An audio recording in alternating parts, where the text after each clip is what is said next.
Debates Cristovisión.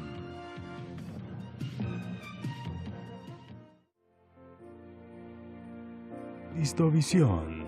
La Navidad, tiempo de paz, tiempo de amor.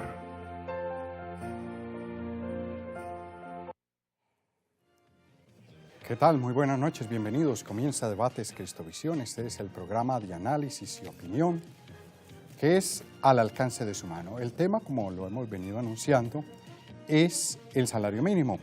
Hoy fue la cuarta reunión, la cuarta sesión de que comenzaron hace 15 días a dialogar sindicatos, gremios y gobierno para establecer en cuánto se debe subir el salario mínimo en Colombia a partir del año entrante. Hoy se llegó, podríamos decirlo, a una buena noticia. ¿Por qué? Inicialmente los sindicatos estaban en un aumento del mínimo para el año entrante entre 10 y 12%. Hoy se bajaron al 9%. Y los gremios decían que el salario mínimo debía aumentar 4.7% máximo, pero hoy decidieron aumentarlo a 5.1%. Digamos que entonces, así las cosas, hay una diferencia entre sindicatos y gremios de 28.770 pesos, que eso es, ¿cómo podríamos decirlo? Me encuentro con nuestro primer panelista, es Luis Miguel Morantes Alfonso, el presidente de la Confederación de Trabajadores de Colombia. Don Luis Miguel, ¿cómo está? Buenas noches. Muy buenas noches, un saludo muy especial para usted y todos los televidentes. Esos 28.000 pesos, digamos la cifra exacta, 28.770 pesos de diferencia que los diferencia entre los gremios y ustedes los sindicalistas, ¿es mucho o es poquito? Al ojo, pues digamos, de una persona del común diríamos, pues eso es poquito. Es muy poco, sí. Pero para un empresario esto suma mucho y también para el gobierno. Sí. Bueno, es muy poco porque hablamos de una cifra de 28.870 al mes. Es mucho menos que 1.000 pesos diarios. Sí. Y con menos de 1.000 pesos diarios, pues un trabajador no hace mayor cosa. Es decir, la cuestión es que en esto de la negociación del salario mínimo lo que se maneja son cantidades ínfimas, es decir, para el beneficio de los trabajadores. Por eso es que nosotros hemos manifestado, hemos enfatizado que hay que cambiar el sistema. Y es más, el sistema salarial no está bien. Primero que todo porque un salario mínimo no cubre las necesidades de un hogar normal, no las cubre. Últimamente el DANE dejó... Hoy está, recordemos, en 700, sin el subsidio de transporte, ¿no? 737.000. 737.717 pesos. Exactamente. Entonces, para cubrir las necesidades de un hogar común y corriente, para vivir dignamente, sin ningún lujo, se requieren 2 salarios y medio prácticamente, 2 salarios y medio. O sea que es mucho más que 737.000 pesos, son como más o menos 1.700.000 o algo así, para que un hogar funcione bien.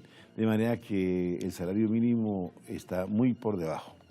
Yo traigo esta cifra y esto porque es que antiguamente el DANE sacaba un dato que llamaban cuánto vale la canasta familiar para los hogares más pobres, o para los hogares de los obreros, decían.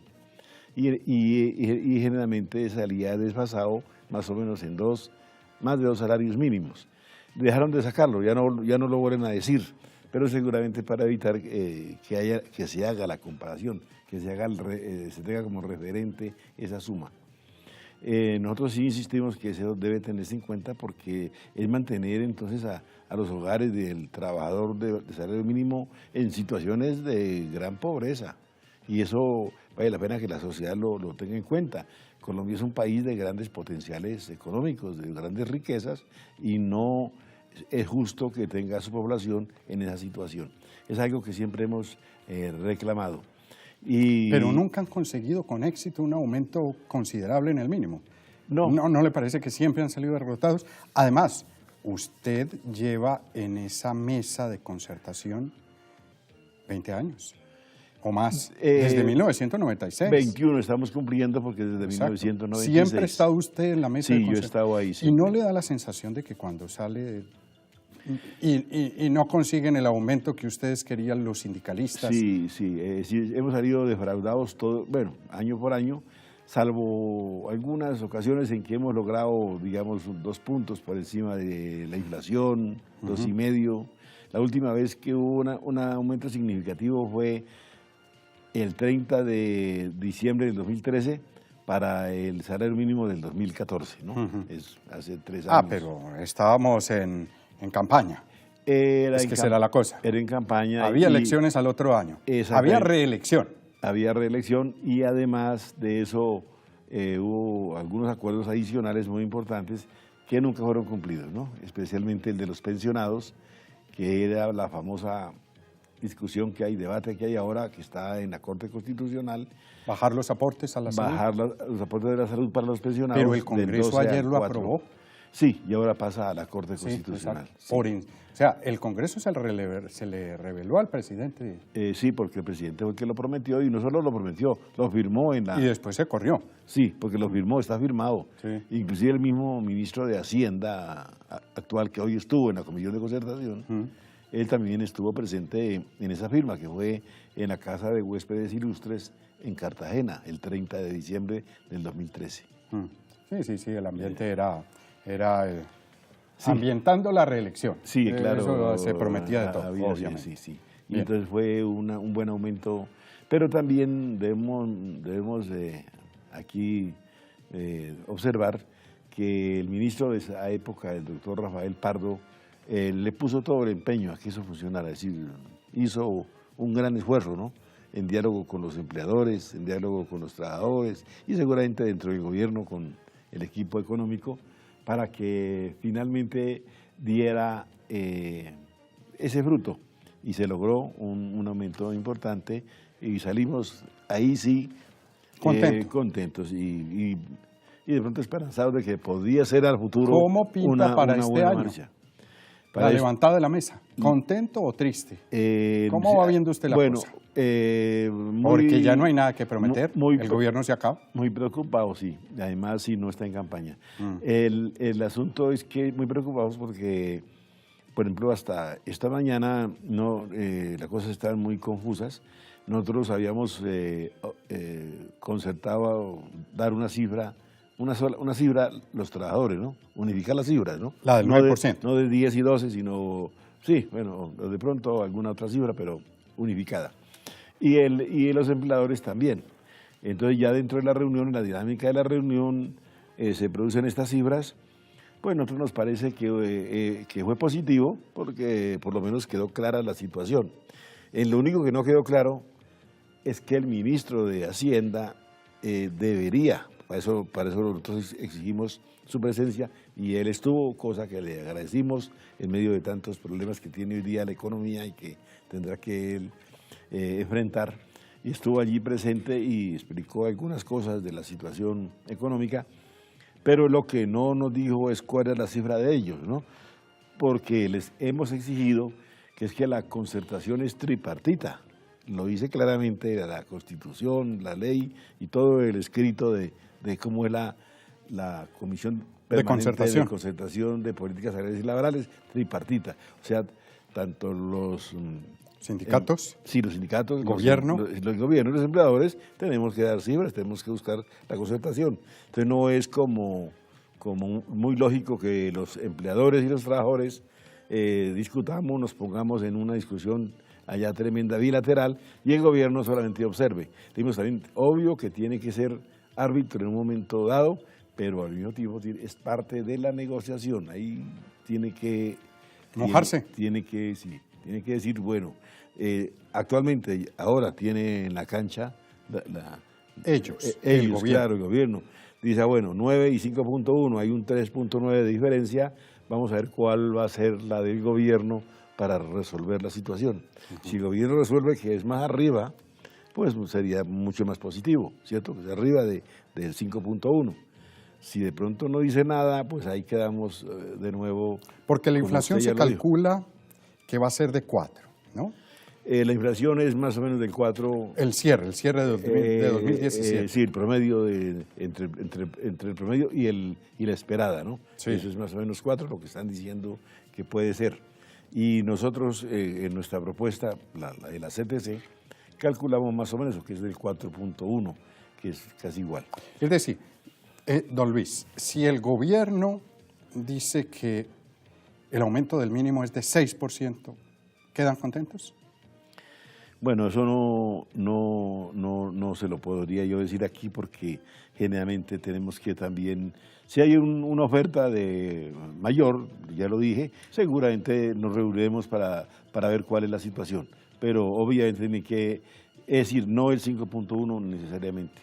No sabemos a dónde podamos llegar, eso no se lo puedo decir yo acá, porque no corresponde a la ética del asunto. Yo tengo que hablar con mis colegas de... Sí. ¿Cuántos son los de la sindicatos bancada que tienen asiento en la mesa de concertación? 3 y los pensionados. 4 son 4, ustedes. sí. Los gremios son otro son tanto. Son 5. Son 5. Y el gobierno también 5. En los trabajadores también somos 5, sino que hay una vacante ahí. O sea, en los trabajadores 3 tienen el voto. 3 en todas las bancadas, ¿no? Sí. 3 son los que deciden. la mayoría. Bien. Ese fue el tema hoy. Sí. Ese fue el tema hoy. ¿Mañana qué va a pasar? Bueno, mañana estará el gobierno analizando. Eso es lo que nos prometió el ministro. Cárdenas se llevó, el ministro Cárdenas se llevó esto que estamos diciendo. Sí. Que ustedes, repetimos, ustedes proponen aumento del mínimo de 9%, y los gremios de 5.1%. 5.1%. La ministra obviamente está muy interesada también en que haya algún acuerdo y seguramente van a estar dinámicos en buscar cuál podría ser la respuesta que el gobierno dé a esta situación. Nosotros de nuestra parte pues estaremos a partir de mañana, tenemos 48 horas para ir mirando cuáles son las argumentaciones que tendríamos que dar para no aceptar un aumento del 5.1. En este caso del 5.1 porque ya lo perdí. Sí. Haremos y sino ya, mantenerse en el 9. Sí. Es decir, por lo menos decir que el 5.1 no les gusta, eso no les cuadra. No. Sí. Y es así, no nos cuadra, o sea que vamos a decir es que no. Mientras, si se resuelve, entonces habrá, o nos buscan o llaman o hay otra reunión y cambia la situación, pues tendremos que cambiar la argumentación.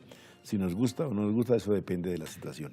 Y los empleadores también estarán argumentando a partir de mañana porque no pueden aumentar el 9, qué es lo que les causa, qué problema tienen si llegan al 9. Eso es así la ley. Entonces ahí estaremos trabajando eso. Y esperemos que el gobierno se pronuncie de manera diferente, porque las cifras que hasta ahora el gobierno ha dado se mantienen por ahí en esta zona. No le vemos como la intención de que eso sea mejor. A nosotros parece que el mensaje del gobierno en este momento, con lo del proceso, para el desarme con las FARC, es muy importante porque es cuando se inicia como que un proceso para llegar a la paz. Y un mensaje de que haya mejora en la población más pobre, en la gente vulnerable, es importante porque es que la paz, lo hemos dicho todos. Y el argumento de ellos que siempre social. arguyen, que siempre sacan a colación, si se aumenta más de los puntos de inflación en unos niveles, digámoslo, desproporcionados, eso haría más caro todo y eso haría una inflación al año siguiente mucho mayor. Bueno, ¿cómo rebaten ustedes eso habitualmente? Con las cifras. Resulta que ha habido aumento, bueno, el del 2014. Ya fue. Pero saquemos ese. Saquemos ese porque es que, don Luis, pero fue superior, y lo que pasó en el 2015 no fue que hubo mayor inflación, no fue que hubo desempleo, es decir, no causó lo que ellos, en la catástrofe que ellos mencionan cuando hay buenos aumentos. Sí. Y en otras oportunidades también, que no han sido muy buenos los aumentos, pero por lo menos ha habido algún pequeño crecimiento. Nunca ha ocurrido lo que ellos pronostican de desempleo y de inflación. Eso ya está reevaluado. Claro, si nosotros decimos, no, se desbordó y en vez de aumentar... todo se volvió más caro. Sí, aumentan demasiado, qué sé yo, uno se exagera la cosa, pues nosotros vimos algunas veces de manera un poco más bien chistosa, hemos dicho, no, pues si van a aumentar mucho les decimos que no, pero eso solamente por hacer alguna broma. Pero obviamente eso no, es obvio que la economía podría descuadernarse, pero es que aquí se están hablando, como ya lo dijimos desde el principio de la conversación, es de sumas que no alcanza a llegar a los 1.000 pesos diarios. Volvamos a repasar, exacto. Esta, por ejemplo, si se sube el 9%, ¿cuánto es más de mínimo? ¿Cuánta plata más? Dijimos que 28.800. La diferencia, sí. La diferencia, don Luis, pero el 9%, ¿cuánto más es el aumento del mínimo? Si este es 28.000, sí. Unos 50.000, 60.000 pesos sí, por año. Sí, por ahí 50 y algo más. Sí, y si lo dividimos a lo diario, no alcanza a ser 2.000 pesos. ¿Cuánto, don Luis? Un poquito más de 1.000 pesos, más de 1.000 pesos. O sea, diarios. Póngale 2.000. Ni lo de un bus. Es que el asunto es ese, ¿no? Es que no estamos enriqueciendo a los trabajadores, que eso es lo preocupante. Y usted que lleva tanto allí, 21 años en esa comisión de concertación laboral, ¿por qué no aumentan sabiendo y haciendo estas cuentas, que es tan poquito? ¿Por qué no lo aumentan? Bueno, es que no soy yo el que no lo aumenta. ¿Pero qué le dicen? No, pues nos han dicho lo mismo que están diciendo esta vez, es casi que es un rito de que por ende, más inflación, más carestía, etcétera. Inicialmente era muy fuerte esa tesis de que causaba desempleo, que entonces ya no iban a darle empleo al trabajador, pues ya toca pagarle mucho y entonces se perdía el empleo. Fue reevaluada, no fue cierto, ya está fuera. Entonces, la de la inflación, que eso causa inflación, porque entonces todo vale más caro y entonces se crece la inflación y se puede disparar y hay problemas. Nosotros hemos rebatido eso con un argumento que es el mismo que hoy día mantenemos.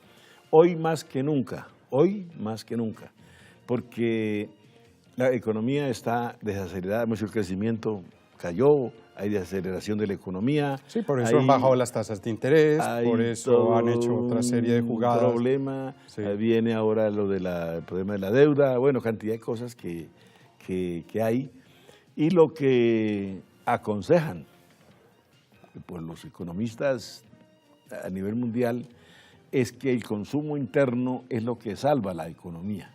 Así que los habitantes de ese país consuman, y para consumir más tienen que tener más plata. Si nosotros no les vamos a dar a los trabajadores sino menos de 1.000 pesos, esa sumita de 1.000 pesos no alcanza a mover la economía. Acaba de llegar nuestro segundo panelista, el profesor y economista Freddy Castro, profesor del CESA, que estaremos conversando con él en unos minutos. Muy bien, una pequeña pausa y ya regresamos.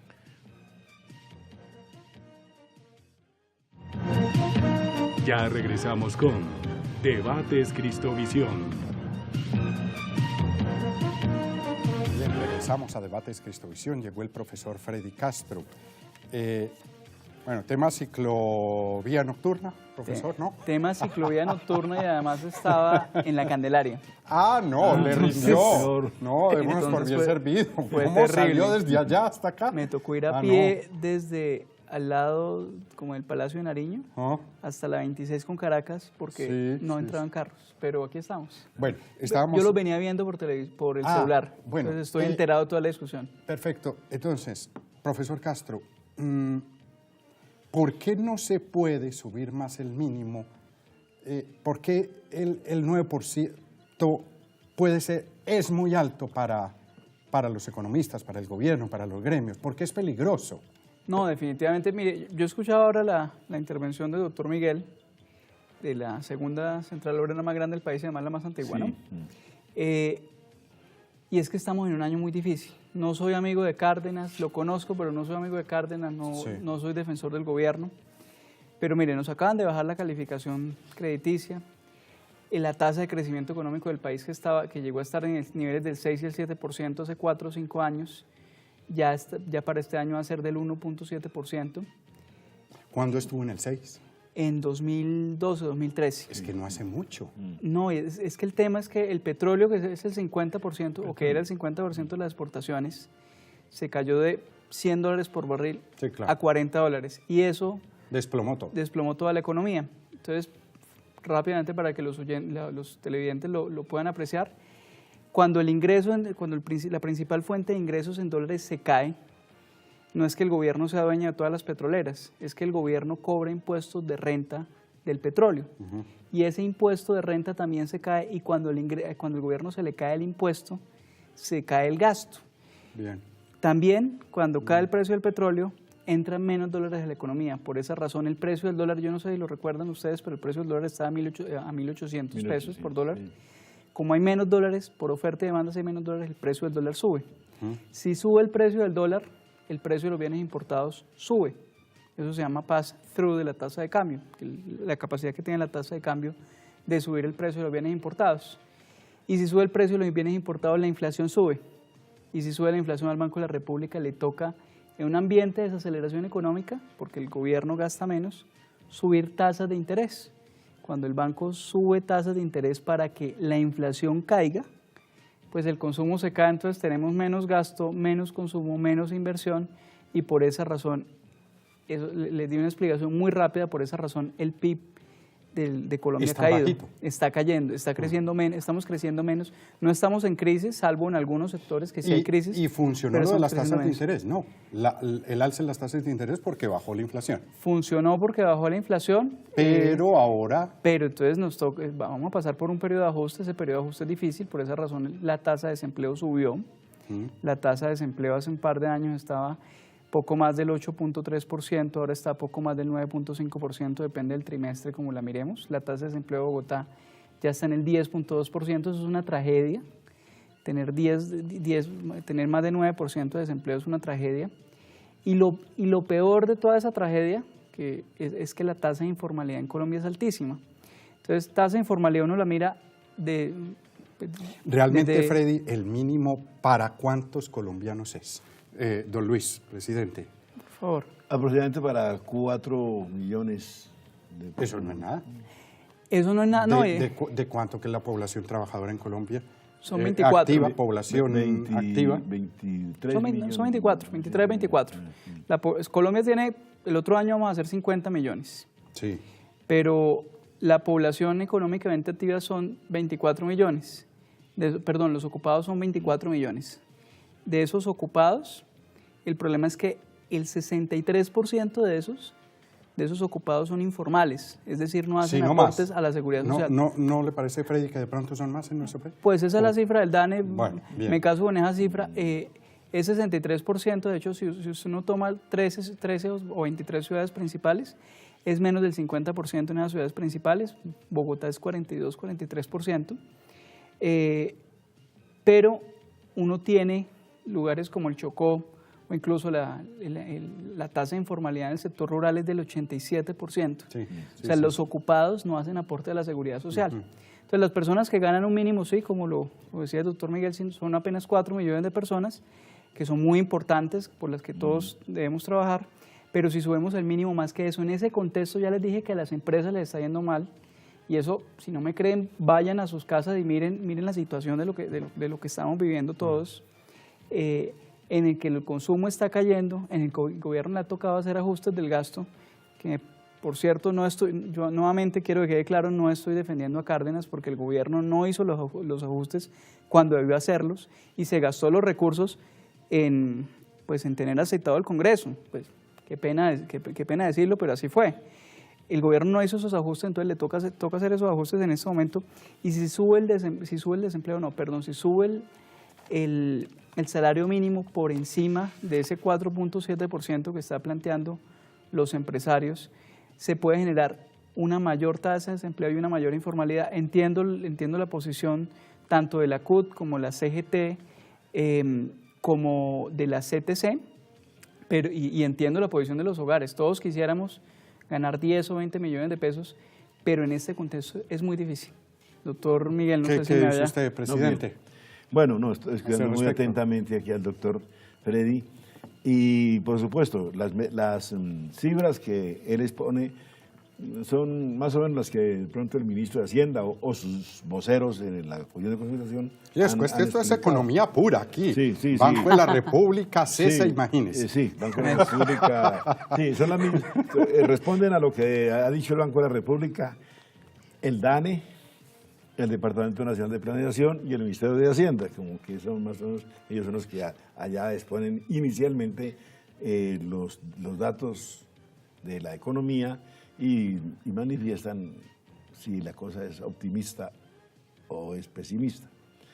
Bueno, han dicho que son optimistas porque seguramente no ha habido ningún desastre, inclusive, hoy lo dijo el ministro, no hubo desastre ni siquiera desde hace una semana que vino lo de, bueno, casi una semana ya de lo de La reducción de la calificación de riesgo. calificación de riesgos. No, pero los ministros de Hacienda General tienen que ser optimistas, ¿no? Claro, sí, claro, tienen que buscar. Pero lo dijo que no, que el dólar se mantuvo, que, bueno, otros parámetros se mantuvieron, que no hay problema.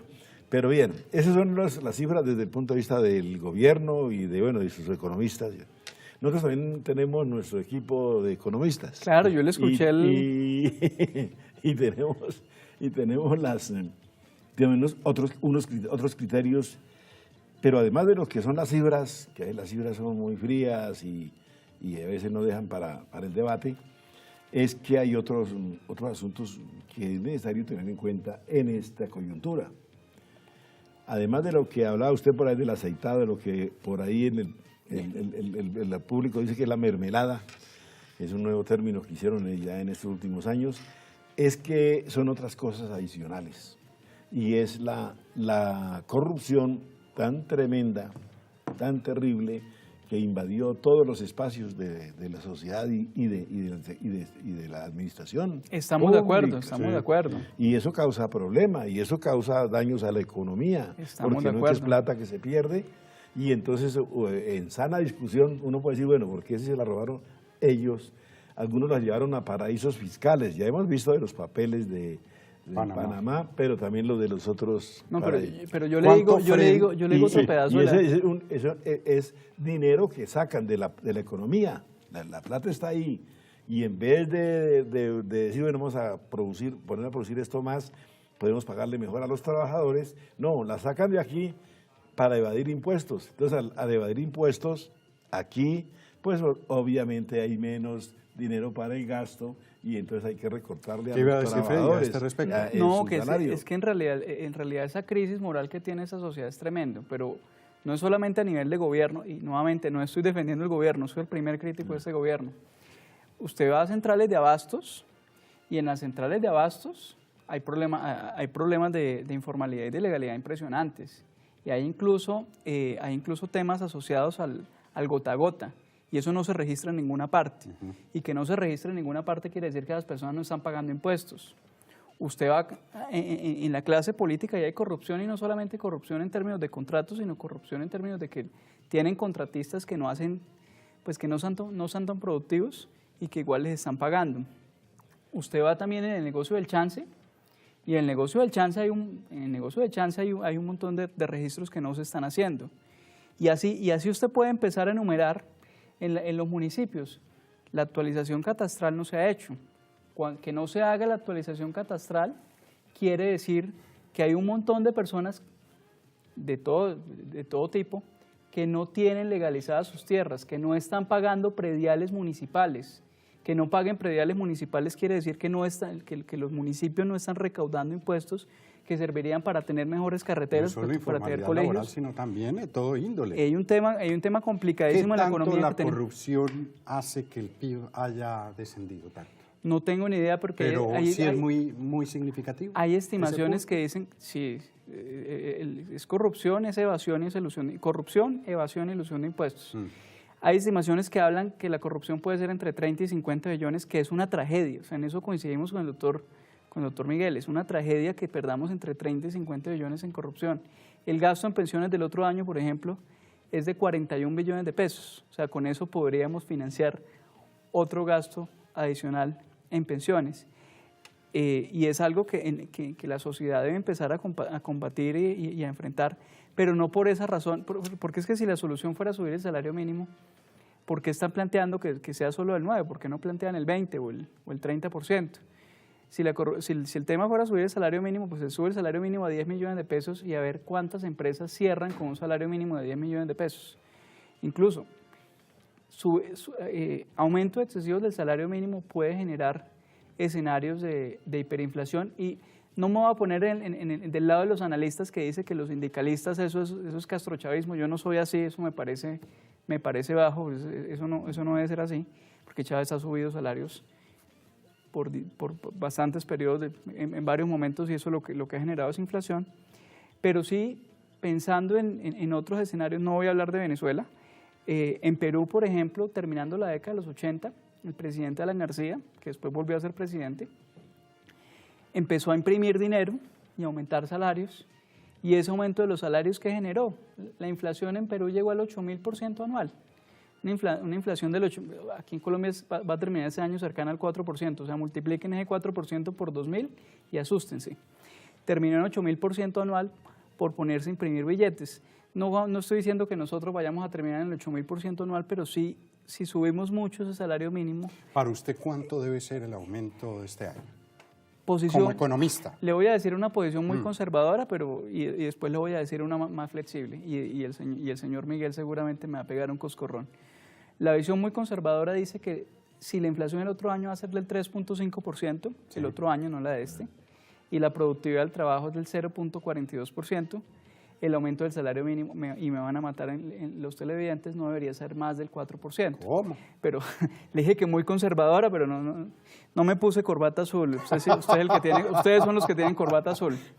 Pero, y los camarógrafos... Esa cifra le gusta al gobierno. Y los camarógrafos de aquí me están mirando, que me van a agarrar a la salida. Sí. Pero ¿Cuánto es 4%? ¿Cuánto sería en plata? No, pues... 4% es menos de 50.000 pesos. ¿Cuánto, Freddy? No tengo aquí... 30.000 pesos. Como 30, 40 30.000 pesos o menos. Sí, le quedo viendo el cálculo. Sí. Pero no, el 4% también sería muy poquito, y además eso contraería el gasto. Sí. Y no. Pero sí debería ser cercano a ese 4.7 que están planteando los empresarios. Hoy lo subieron, Freddy, a 5.1. Sí, o incluso, sí, pero el 4.7 que estaban planteando, sí, o incluso máximo el 5.2%, no más allá de eso, porque la situación está complicada. Y eso va a quedar por ahí. Sí, eso va a quedar por ahí. Eso va a quedar 5.5, o sea, cuando le dije la cifra de 6%, si se levanta contento de la mesa, cuando el gobierno diga 6% y punto. Yo le dije que no puedo decirle que sí ni que no. Pero usted sabe que no se levantaría contento de la mesa. No, y además que ese aumento, mire, yo aquí estoy mirando las últimas cifras del mercado laboral de la juventud, de las personas entre 14 y 28 años. La gente cree que el principal problema del mercado laboral es de las personas mayores, que también es muy importante, pero en el último trimestre el desempleo de la juventud fue del 12.1% para hombres y del 21.6% para mujeres. Y me acaba de decir Germán Sáenz, el productor. Repítame, Germán, ¿cuánto? 29.000. 29.500 pesos es el 4% de aumento. No, sí, no, pero yo le estoy diciendo una visión muy conservadora. Yo no estoy, sí. Los de la corbata azul son ustedes. Pero no, yo estoy más cercano a una cifra del 5%. Sí. Y veo riesgos de ajustar el salario mínimo por encima de ese 5%, o incluso llegar al 10%, porque por esa misma razón, es que no todo el mundo trabaja en empresas grandes. De hecho, la mayoría de las personas trabajan en microempresas, en empresas de 5 o menos empleados. Piensen en un señor de una panadería o de un hotel pequeño, yo no estoy hablando del Marriott, sino de un hotel muy pequeño, que tiene que ajustar sus costos en un escenario. Que es lo habitual en las demás ciudades del país, sí. Porque Marriott no es que hayan... No, o piensen en la panadería, el señor de la panadería que las ventas se le han caído, porque las ventas se han caído a todo nivel, las de autos también. Pero métele el IVA a eso. Métanle el IVA. Nuevamente, yo no voy a defender al gobierno, entonces lo del IVA, la reforma tributaria no fue estructural, no voy a defender esa reforma tributaria. Métale el IVA métale que las ventas están cayendo y métale además un costo laboral o un ajuste del costo laboral del 10 o del 12%. Lo ahogamos. Y si ahogamos al empresario, nosotros vamos a tener un problema de desempleo y vamos a tener además un problema mayor que el que ya tenemos, porque es que la informalidad es una tremenda, la informalidad laboral es una tremenda tragedia para este país. Entonces, yo lo que le diría a los representantes de los sindicatos, y sé que hay una comisión tripartita en donde están empresarios, sí, gobierno y sindicatos que generalmente no llegan a consensos, lo que yo le diría a los sindicatos es, por favor, pónganse la mano en el corazón y piensen no solamente en las personas que están afiliadas a los sindicatos, sino en todos esos que no están trabajando y en todos esos que son informales. Eso, pues todos los que son informales son una tragedia. La gente a veces no lo mira, pero ser informal son personas que no están haciendo aportes a la salud, o sea, que le generan unos costos fiscales al gobierno para la atención de servicios a la salud. Y lo que es peor aún, que a veces se entiende más en términos de mecanismo directo, lo que es peor aún es que no están haciendo aportes para pensión. Entonces, esas personas que no están haciendo aportes para pensión en 40 años no van a tener cómo pensionarse. De hecho, un estudio que hizo el Banco de la República hace 4 o 5 años dice que solamente el 10% de las personas que cotizan a fondos de pensiones se van a pensionar. Y esa propuesta de unos amigos suyos… Del salario mínimo diferencial. Del salario mínimo diferencial. ¿Lo viste eso, presidente? Eso… ¿Ustedes en la CTC de pronto lo han ventilado o ni hablar? No, pues ni hablar, porque es que hubo salario diferencial en una época. Sí. Hubo salario y entonces… ¿En el 86? En el campo era diferente. Hasta el 83 creo que fue. En el campo era diferente y que en las ciudades. Sí. Pero eso finalmente tuvieron que unificarlo por el asunto de inequidad, ¿no? Muy inequitativo y finalmente se concertó, porque hubo una concertación en el gobierno de Belisario, creo que fue eso. En la comisión de esa época, que no era esta comisión de concertación, sino la anterior que llamaba de salarios. Bueno, yo no participé, pero estaba ahí, lo hicieron en concertación y que era una sola cifra y ahí quedó. El asunto es que ayer hubo un debate por ahí en algún lugar. Yo no pude estar presente, pero alguien llevaba esa propuesta. También la escuché de la ministra anterior, el año pasado, cuando… De ministra de Trabajo. Clara López, sobre que varios salarios mínimos, dependiendo de la zona, dependiendo del sector, dependiendo de una cantidad de cosas. Eso es muy complejo. Es difícil y es complicado con una sola cifra. ¿Cómo será negociando que para el sector agrario aparte o para el sector mecánico? Pero eso no sería bueno. Pues yo estoy de acuerdo. Luis, ¿no sería eso bueno, teniendo en cuenta que precisamente pues, nuestro país es tan diverso, tan distinto? Inequitativo, y resulta que usted? Colombia no puede seguir siendo inequitativo. No puede ser. Acuérdense que nosotros, Colombia, es el segundo país más inequitativo de América. Solamente nos gana Honduras. Haití, que era inferior a nosotros, nos ganó ahora. Haití, es Honduras, según la última cifra de la CEPAL. Entonces, Honduras es el más inequitativo. Luego viene Colombia, figúrese. Y si le metemos más inequidad, pues ¿a dónde vamos a dar? Y a nivel mundial estamos contra los 4 o 5 primeros países desiguales del mundo. ¿Cuál es el principal argumento, Freddy, de ese grupo de economistas del Banco de la República para decir es bueno un salario diferencial en Colombia? En realidad la propuesta es de Luis Adriana Flores, Luis Eduardo Arango, 2 viejos amigos del banco. Ellos plantean que hay diferencias de productividad entre las regiones. No podemos decir que un trabajador de baja calificación voy a decir la ciudad porque ellos clasifican las ciudades entre las más formales o las más productivas y las menos informales. Entonces voy a decir la ciudad para que, repitiendo el estudio de ellos, voy a decir Quibdó, por ejemplo, Cúcuta, que es la segunda ciudad con mayor tasa de informalidad de Colombia en la última medición. No podemos decir que un trabajador de Quibdó o de Cúcuta sean igual de productivos a un trabajador de Bogotá. Y eso explica que, por ejemplo, en Bogotá la tasa de informalidad sea del 43% y en Cúcuta de casi el 70%.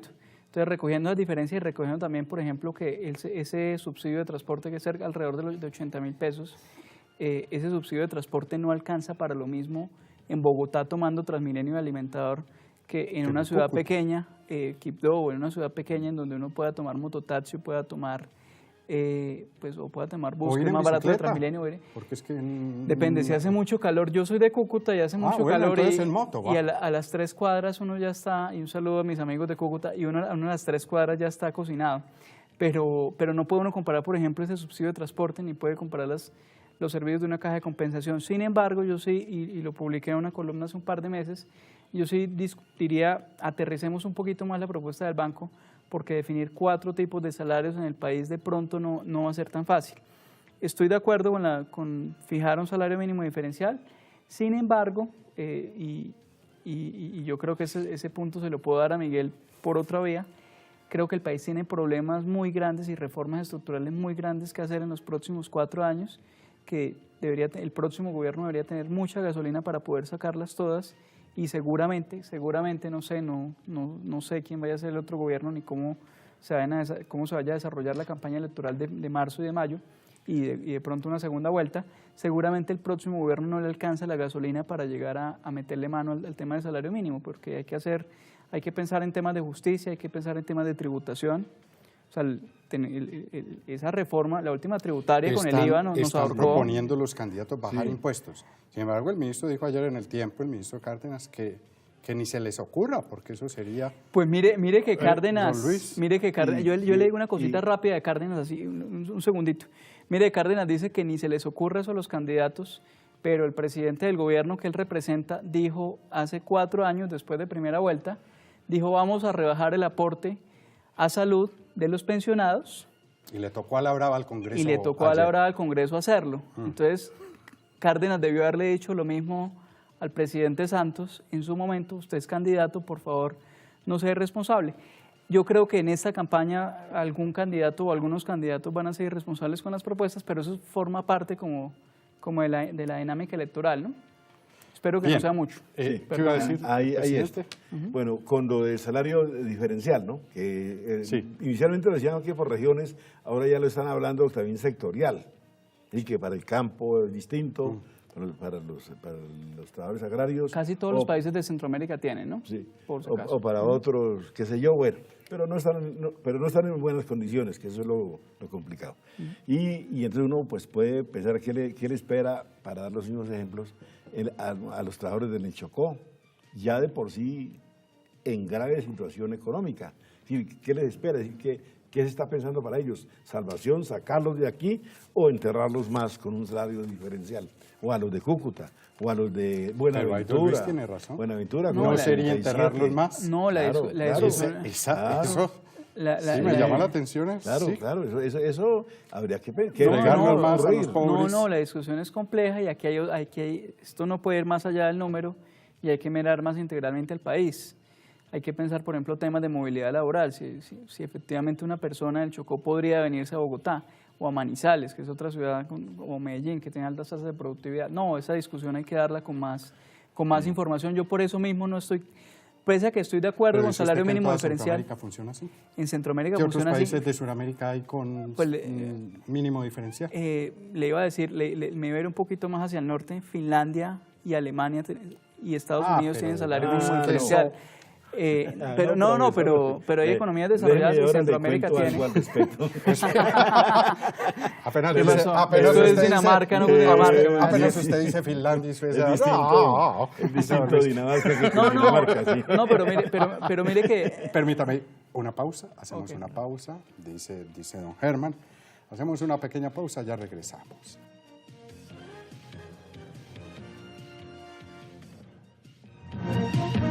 Ya regresamos con Debates Cristovisión. Bueno, no, es que... No, pero es que el poder adquisitivo es muy distinto. El poder adquisitivo en otros países es muy distinto. Freddy, el poder adquisitivo. Sí, hay muchas diferencias. Obvio. Yo mismo invito a que se dé la discusión con más datos, porque este tema no va a ser tan fácil de sacar. Estamos en la recta final. Don Luis, palabras finales. Bueno, finalmente, es decir, no, déjeme que me están preguntando por redes. Si ustedes estuvieron con Santos en la reelección, bueno, sí, o él con ustedes que les aprobó pues todas esas gabelas en Cartagena que usted comentaba en el 2013. Vagabundería.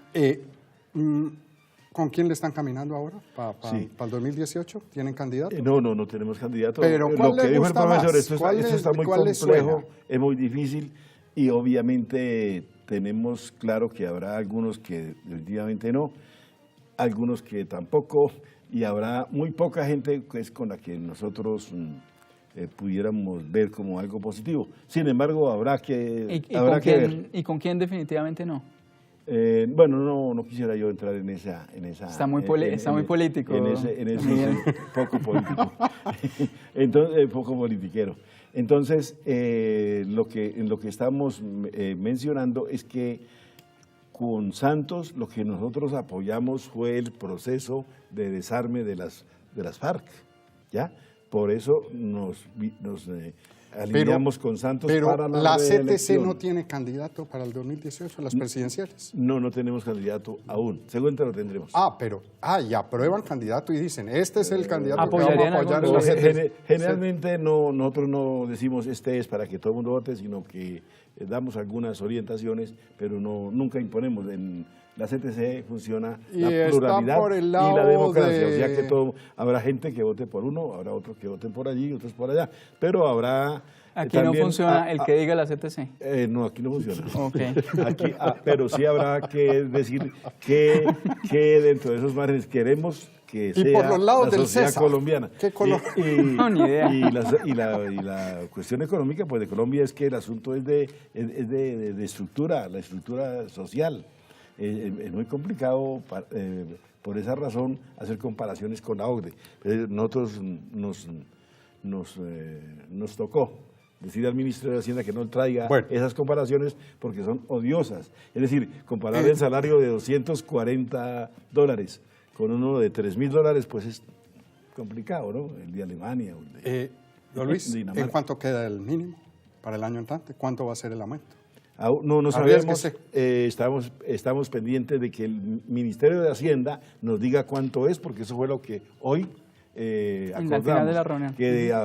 Que haya en el equipo económico del gobierno, o el gobierno en general, se reúna y vaya y nos diga cómo es el asunto para dirimir la diferencia que tenemos entre el 5.1 y el 9%. Freddy, ¿en cuánto queda si aumenta el mínimo el año entrante? Seguramente va a estar más alineado hacia el 5.1% por la situación económica. Y ahí no va a pasar, difícil. ¿Cree usted? De pronto 5.2 o 5.3, pero no más allá de eso, más este gobierno va de salida, entonces no tiene una reelección pendiente. Porque es que nosotros aquí se nos ha escapado un temita que es muy importante. ¿Cuál es? El impacto que el IVA le causó al salario. No. El año pasado eso sí que aún no se repone. No, ya, terrible. Sí. Es que estamos de acuerdo. Y que no solo fue a los trabajadores, fue a los empresarios, a los comerciantes. Penalco está aquí en protesta, nosotros también. No, por eso la bajada de las tasas de interés, y entonces la bajada de tasas de interés fue por inflación. ¿Cuándo vamos a recuperar eso? Pero para aumentar el dinamismo de la economía, las bajadas a raíz de lo del IVA han bajado ya dos reuniones del Banco de la República. Bajaron, sí, pero principalmente por un tema de inflación. Y quiero decir una cosa adicional, ya que me recuerda la inflación. Ya les dije, aumentar el salario mínimo puede generar problemas de inflación, de desempleo y de informalidad. Pero aumentar el salario mínimo también nos genera un problema de la indexación tan alta que tenemos en la economía. Indexación quiere decir que el salario mínimo fija precio de otros bienes. Si subimos mucho el salario mínimo, entonces, por ejemplo, les voy a dar solo un ejemplo, se aumenta el costo del SOAT. Se aumenta el costo de las multas. En Colombia es todo. Sí. ¿Cuánto subió el mínimo? Pues eso se lo subo para esta cosa, para esta otra, para lo de aquí, para lo de allá. Eso es una señal de mercado y esa señal de mercado nos puede generar problemas de inflación y ya saben que problemas de inflación el Banco de la República los combate aumentando aumento en las expectativas de la tasa de inflación, lleva aumentos de la tasa de interés del Banco de la República, y si aumenta la tasa de interés se puede contraer el consumo en la inversión. O sea, eso tiene uno que mirarlo desde varias aristas, no solamente de la arista de los trabajadores, que es muy importante, de los sindicatos, perdón, que es muy importante, sino de las aristas de los desempleados y de los informales. Terminamos, nos vamos. Gracias a Luis Miguel Morantes Alfonso. Gracias a ustedes. Presidente de la Confederación de Trabajadores de Colombia, no leí su hoja de vida. Bien, pero dirigente sindical con 34 años de experiencia, delegado ante la Confederación de la OIT en Suiza durante 20 años, lleva 21 años en la Comisión de Concertación Laboral, donde se debate el salario mínimo, formación en Tel Aviv y en Washington, en el George Meny Center. Bien, y Freddy Castro. Freddy, gracias. No, muchas gracias a ustedes y un saludo a todos mis amigos de Cúcuta, siempre lo hago. Bien, Freddy, profesor del CESA, que es el Colegio de Estudios Superiores de Administración, el CESA, que queda en el barrio La Merced, cerca del Parque Nacional. Efectivamente. A esta hora, don Freddy, por su universidad está eso lleno de bicicletas. No, pero rico que la gente salga y disfrute la ciudad. Está full, le cuento. Columnista de la revista Dinero, fue secretario de Desarrollo Económico de Bogotá y economista de Planeación Nacional y de Presupuesto del Banco de la República y de la Junta del Banco de la República. Muy bien, nos vamos. Feliz noche, que estén bien. Bueno, muchas gracias a ustedes, muy amable. Bueno.